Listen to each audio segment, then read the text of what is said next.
నమస్తస్యై నమస్తస్యై నమస్తస్యై నమో నమః. ఓం క్షేత్రాధిష్టాన దైవం శ్రీ లక్ష్మీనరసింహస్వామికి నమస్కరిస్తూ ఆంధ్రదేశోద్ఘాటన శ్రీ మలయాళ స్వామివారికి అస్మద్ గురుదేవుల పాదాంబులకు ఆశ్రమ సంస్థాపకులు ముఖ్యతాశు గారికి ఉచ్చమాంబ గారికి ప్రస్తుత పీఠాధీశ్వరులైన శ్రోత్రియ బ్రహ్మనిష్ఠులు శ్రీ సంక్రాంతి స్వామివారికి వేదికస్థ సాధు మహాత్ములకి సాధుమాతను నమస్కరిస్తూ జగత పితరౌ వందే పార్వతీ పరమేశ్వర రూపంలో ఉన్నటువంటి మీ అందరికీ నమస్కరిస్తూ దివ్యాత్మ స్వరూపులారా, మరి 58వ వార్షికోత్సవం, మరి ఈ ఆశ్రమం కట్టి 58 సంవత్సరాలు అయింది. ఇంతే వదిలింటే అన్నట్టుగా మరి ఇంత వ్యాప్తి పొందింది. ఇంకా 2 సంవత్సరాల్లో షష్ఠి పూర్తి కూడా జరుపుకుంటుంది. అయితే మరి అమ్మగారి యొక్క సంకల్పం, అలాగే స్వామివారి యొక్క సంకల్పం, వారి యొక్క ఆదేశాలు అవి మనం ఆచరించాలి. అప్పుడే మనము అసలు ఆరాధన అంటే ఏంటి? గురువాదేహే అనుకూల ఆచరణ ఆరాధన. అమ్మగారికి సమాధి దగ్గర పూజ చేస్తాం, అది ఆరాధనే. అసలైన ఆరాధన ఏంటి? అమ్మ ఉన్నప్పుడు మీకు ఏ బోధలు చేశారో, అలాగే స్వామివారు ఉన్నప్పుడు మీకు ఏ బోధలు చేశారో అవి కొంచెం కంటే కొంచెమైనా మనము ఆచరణలో పెట్టాలన్నమాట.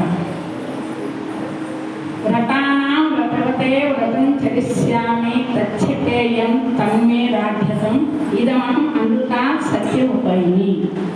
వ్రతానాం వ్రతవతే వ్రతం చరిష్యామి. హే వ్రతవతే, నేను వ్రతాన్ని చేస్తున్నాను. తచ్ఛకేయం తన్మే రాధ్యతం, అది నిర్విఘ్నంగా పరిసమాప్తి కావాలి, దాని యొక్క సిద్ధి కలగాలి. ఇదమహం అమృత సత్యముపైని, ఈ అసత్యమైనటువంటి ప్రపంచం నుండి సత్యమైనటువంటి పరమాత్మని పొందాలి అని అర్థం. వ్రతానం వ్రతపతి. వ్రతం అంటే మామూలుగా మనం సత్యనారాయణ వ్రతం, వరలక్ష్మి వ్రతం ఇవన్నీ చేస్తాం, అది సహజమైనటువంటి వ్రతాలు. అసలైన వ్రతాలు చెప్పారు. సత్యవ్రతం, మౌనవ్రతం, అహింసా వ్రతం, ఇవి కూడా వ్రతాలు అన్నమాట. అహింసా ప్రతిష్టాయ తత్సన్నిధో వైరత్యాగ. ఎక్కడ అహింస ఉంటుందో అక్కడ విరోధకామంతో ఉన్నటువంటి క్రూర జంతువులు కూడా మిత్రత్వం కలిగి ఉంటాయట. మరి ఒకసారి మలయాళ తపస్సు చేసుకుంటూ ఉంటే వ్యాఘ్రం వచ్చి ఎదురుకుండా నిలబడింది. అప్పుడు మలయాళ స్వామి చెప్తారు, వ్యాఘ్రేశ్వర, ఈ ఉపాధితో ఏమన్నా శరీర ప్రపంచానికి ఉపకారం చేసేలా ఉంటే ఉంచు, లేకుంటే స్వీకరించు. పరమేశ్వరుడి దగ్గర నందీశ్వరుడు ఏ విధంగా ఉన్నాడో ఆ విధంగా అది తోక ఊపుకుంటూ వెళ్ళింది. ఎందుకంటే అక్కడ మరి మలయాళ స్వామి గారు అహింసా వ్రతం కలవాలి. అట్లాగే సత్యం ఎప్పుడు కూడా సత్యవ్రతం. సత్యం ఎప్పుడు కూడా సత్యం బ్రూయా ప్రియం బ్రూయా నబ్రూయా సత్యం ప్రియం ప్రియంచ నానుతం బ్రూయా దేశధర్మ సనాతన. సత్యం చెప్పాలి. ఆ సత్యం కూడా ఎటువంటి సత్యం చెప్పాలి? ప్రియమైనటువంటి సత్యం చెప్పాలి. కానీ నేను సత్యమే చెప్తానని ఒకరికి కోర్టులో ప్రాణహాని కలిగేటువంటి సత్యం నువ్వు చెప్పక్కర్లేదు. ఎందుకంటే అక్కడ ఆ జీవి ప్రాణం పోతుందన్నమాట. అటువంటి సత్యం చెప్పకుండా సైలెంట్గా ఉండటమే ప్రియంచన అమృతం. ప్రియమైన కూడా అది అసత్యమైన చెప్పవద్దు. దేశధర్మది సనాతనమైనటువంటి ధర్మం.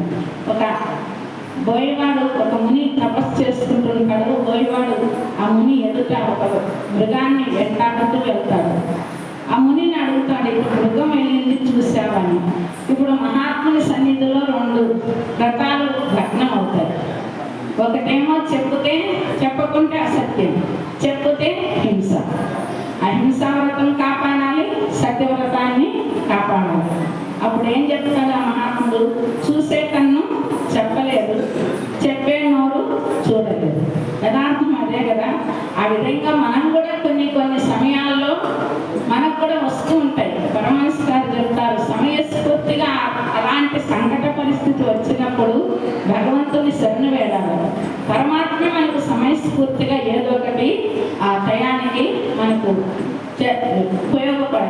అనేది చేస్తారన్నమాట. ఆ విధంగా అటువంటి సత్యాన్ని అలాగే సత్యాయ మితభాషణ. మరి మన రఘువంశ మహారాజులు రామచంద్రమూర్తి వంశీకులు సత్యాయ మితభాషణ, సత్యం కోసం వాళ్ళు మితంగా మాట్లాడేవారట. ఎందుకంటే మనం ఎక్కువ మాట్లాడేటప్పుడు తెలియకుండానే అసత్య వాక్యాలు వస్తాయేమో. త్యాగాయ సమృద్ధార్థాన, వాళ్ళు సంపాదించిన ధనం దేనికి? త్యాగం. ఈరోజు ఇక్కడ ఇంత మరి కార్యక్రమాలు పుణ్యకర్మలు జరుగుతున్నాయంటే మీరందరూ దానం ఇచ్చినటువంటి దగ్గర అలాగే వాళ్ళు త్యాగాయ సమృద్ధార్థ, సంపాదించినటువంటి ధనాన్ని త్యాగం. సత్యాయ మితభాషణ, సత్యం కోసం. యశసే విదూషణ, కీర్తి కోసం. ఆ విధంగా వాళ్ళు ఉన్నారన్నమాట. అదేవిధంగా మనం కూడా సత్యం కోసం ఎంతకైనా కూడా సత్య హరిశ్చంద్రులు చూడండి, కొన్ని పరిస్థితులు, క్లిష్ట పరిస్థితులు వస్తాయి. అయినప్పటికీ మనం దాన్ని ఎదుర్కొని సత్యాన్ని చెప్పడానికి మన ప్రయత్నం చేయాలన్నమాట. అలాగే మౌనం, ప్రతి ఒక్కరూ మౌనం. ఎందుకంటే ఎక్కువ మాట్లాడితే మనలో ఉన్నటువంటి శక్తి తగ్గిపోతుంది అన్నమాట. అందుకనే మితభాషణం చెప్పారు. మితభాషణం కాకుండా కూడా మౌనంగా సాధ్యమైనంత వరకు మాట్లాడకుండా ఉంటే అంతరశక్తి పెరుగుతుంది. అసలైన మనం మహాత్ముజ మౌనాన్న మునిర్భవతి నా అరణ్యవసపెద్ద సంలక్షణాయ యో వేత్తా భవతి సముని శ్రేష్ఠ ఉచ్యతే. ఊరికి మౌనం వల్ల మునిగాలట, అరణ్యాల్లో ఉండటం వల్ల మునిగాలట. సంలక్షణాయాంతి యో వేత్తా భవతి, ఎవరైతే సచ్చిత్తుల పరబ్రహ్మ స్వరూపంలో మనస్సు లయమై ఉంటాడో అది శ్రేష్టమైనటువంటి మౌనం. మానసిక మౌనం కూడా వాక్కుతో ఒక మౌనం ఉంది. భగవంతుడు గీతలో చెప్పాడు కదా, మనఃప్రసాద సౌమ్యత్వం మౌనమాత్మ వినిగ్రహ భావ సంశుద్ధి రిత్యేత తపో మానస ఉచ్యతే. మానసికమైనటువంటి మౌనం ఏంటంటే మన మనస్సులో ఎటువంటి సంకల్పాలు ఏమీ లేకుండా ఒకటే పరమాత్మ భావంలో ఉండటం అసలైన మౌనం అన్నమాట. అలాంటి మౌనం కలిగి ఉండాలి. అలాగే సత్యవ్రతం, అలాగే అహింసావ్రతం, మౌనవ్రతం. ఇదమహం అమృత సత్యమొప్పైని. ఇదమహం ఇప్పుడు అమృత, ఈ యొక్క అసత్యమైనటువంటి ప్రపంచం సత్యం సత్యం, బ్రహ్మ సత్యం, జగన్ మిథ్య. ప్రపంచమంతా అసత్యం, పరమాత్మ సత్యం అన్నటువంటి పరమాత్మ భావంలో నేను ఉండాలి అని ఆ యొక్క పరమాత్మని సత్తు చిత్తు ఆనంద స్వరూపమైనటువంటి సచ్చిదానంద స్వరూపం ఉంది. మనం ఏం చేస్తున్నామంటే నేను సత్తు చిత్తు ఆనందం మనలో ఉంది కనుకనే మీరందరూ కూడా నువ్వు లేవంటే ఎవరన్నా ఒప్పుకుంటారా చెప్పండి? నువ్వు ఉన్నావు, ఎవరు అస్థిస్వరూపం, అస్థిభావంతో ఉన్నావు అనే సత్తు. చిత్ అంటే జ్ఞానం. నువ్వు బుద్ధిహీనుడు అంటే ఎవరైనా ఒప్పుకుంటారా? నీవు జ్ఞానం నీలో ఉంది. అలాగే నువ్వు దుఃఖంగా ఉందంటే ఎవరైనా ఒప్పుకుంటారా? ఆనందం నీలో ఉంది కనుక ఈ సత్తు చిత్తు ఆనందం అనుస్కృతంగా అంతా నిండీకృతమై ఉన్నటువంటిది ఆత్మస్వరూపం. కనుక అటువంటి ఆత్మను నేను అన్న భావంతో ఉన్న జాతి నీతి కుల గోత్ర దూరం నామరూప గుణ దోష వర్జితం దేశకాల విషయాతివర్తయ బ్రహ్మతత్వమసి భావయాత్మని. నువ్వెవరు? జాతి నీతి కుల గోత్ర దూరము. ఇవన్నీ శరీరానికి సంబంధించి నువ్వు నిత్యశుద్ధ బుద్ధ ముక్త స్వరూపమైనటువంటి పరమాత్మ స్వరూపము నీది. మనోబుద్ధి అహంకార చిత్తారినా న శ్రోత్రం న జిహ్వా న చఘ్రాణ నేత్రే న వ్యోమ భూమిర్న తేజో న వాయు చిదానంద రూప శివోహం శివోహం చిదానంద రూప శివోహం శివోహం చిదానంద రూప శివోహం శివోహం. మనోబుద్ధికి అతీతమైన నువ్వెవరు? అసత్తు చిత్తు ఆనందమైనటువంటి పరమాత్మ శివస్వరూపు. శివోన్య స్వహమేవాన్య కృతగ్భావ వివర్జయే యశివోహమేవేతి అద్వైత భావయే సదా.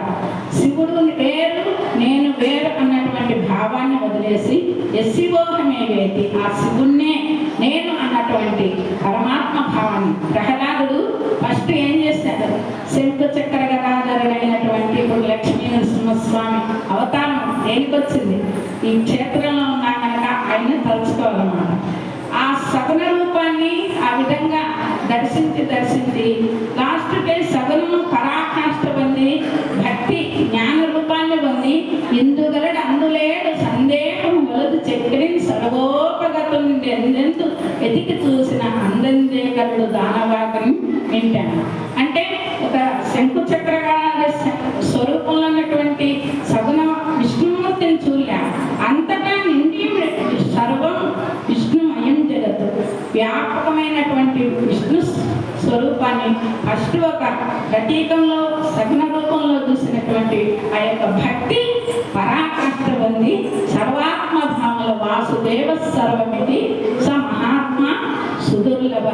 అందుకనే గీతలో భగవానుడు చెప్తాడు, దివ్యం దదామితే చక్షు పశ్చమే యోగమైశ్వరం. నీకు జ్ఞానచక్షు ఇస్తున్నాను, నా యొక్క ఐశ్వర్యం. అంటే జ్ఞానచక్షు ఏంటి? మన యొక్క కన్నులకి చూసి ఇది చర్మచక్షువు మన యొక్క దృష్టిని మారుస్తారనమాట. ధర్మరాజుకి అందరూ మహాత్ములు కనపడతారు, దుర్యోధనునికి అందరూ ఎందుకంటే ఏ బుద్ధి ఎటువంటి బుద్ధి కలిగి ఉంటే అటువంటి బుద్ధి కనపడుతుందన్నమాట. ఆ విధంగా మరి భావశుద్ధియే జ్ఞానసిద్ధి అంటారు మలయాళంలో. అటువంటి మంచి భావన మనలో ఉంటే మంచిగానే కనపడుతుంది. ఆయనకి ఒక రోగం వస్తుంది, రోగం వస్తే ఆ కంటికి పచ్చగా చూసేలాగా చెప్పాడు డాక్టర్. ఆయన ఏం చేస్తారు? ప్రపంచాన్ని అంత పెయింట్ వేస్తే వేయించగలరా? కానీ మంత్రికి బుద్ధి ఎక్కువ ఉంటుంది. మంత్రి ఏం చెప్తాడు? కంటి అద్దాలని కొంచెం పచ్చగా మార్చండి. అప్పుడు కంటి అద్దాలుగా పచ్చగా మారితే అంతా దృష్టిం బ్రహ్మయం కృత్వా పశ్చేత్ బ్రహ్మమయం జగత్.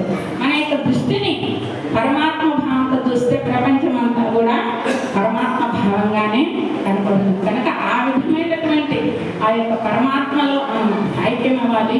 అలాగే మాతలు ఉన్నారు, స్త్రీలు. ఎందుకంటే ఈరోజు స్త్రీలకి బాగా మన స్త్రీలే అన్నింటికీ కారకులు. ఒక పిల్లలు మంచిగా తయారవ్వాలంటే స్త్రీలే. మీ ఇంట్లో బిడ్డలు బాగా పౌరులై మంచిగా మన యొక్క దేశాన్ని, మన యొక్క దేశభక్తిని కూడా మన పిల్లలకి చెప్పాలి. ఈరోజు మన భారతదేశం ఎంతో ఉన్నతమైనటువంటి స్థితికి వెళ్తుంది. మన పిల్లలు కూడా ధర్మంగా ఉండాలి. అలాగే మీ యొక్క కోడళ్ళు కూతుర్లు ఉంటే, గర్భవతులుగా ఉంటే, ఆ రోజు ప్రహ్లాదుడు గర్భస్థంలో ఉండి నారద మహాముని చెప్తుంటే విన్నాడన్నమాట. మీ మన పిల్లల్ని కూడా సీరియల్స్ దగ్గర పెట్టకుండా వాళ్ళని మంచి రామాయణం ఇటువంటివి వస్తుంటే అవి వినిపించింది. మరి అదే విధంగా మదాలస ఆ యొక్క బిడ్డలకి ఉగ్గుపాలతో జ్ఞానాన్ని బోధిస్తుంది. శుద్ధోసి బుద్ధోసి